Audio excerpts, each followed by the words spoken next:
जियो का drama serial जन्नत से आगे की नेक्स्ट एपिसोड में आप देखेंगे कि अब जन्नत को जो आमिल बाबा होता है वो सब कुछ बता देता है कि ये मेरे पास तवीज़ करवाने आई थी।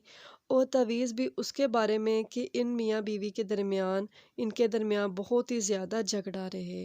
दूसरी तरफ आप देखेंगे, अब जन्नत को लगता है कि शायद तबस्सुम उनके दरमियान झगड़ा ही करवा रही थी, लेकिन तबस्सुम तो सिर्फ उसी घर में रहना चाहती थी, लेकिन अब उसकी कौन बात माने। दूसरी तरफ आप देखेंगे, अब जन्नत की रेटिंग भी बहुत ही ज़्यादा कम हो रही होती है और इसे शो में कोई लेना भी नहीं चाहता।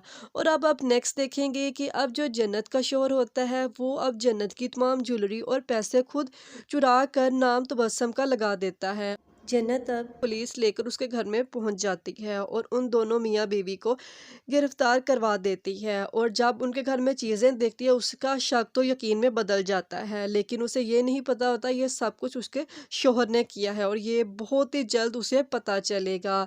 अब दूसरी तरफ आप देखेंगे, तबस्सुम बहुत ज़्यादा उसे यकीन दिलाने की कोशिश करती है कि मैंने आपकी कोई चीज़ ऐसी नहीं चुराई, लेकिन अब जन्नत तबस्सुम की किसी बात में आने वाली नहीं है और उन दोनों को जेल में डाल देते हैं।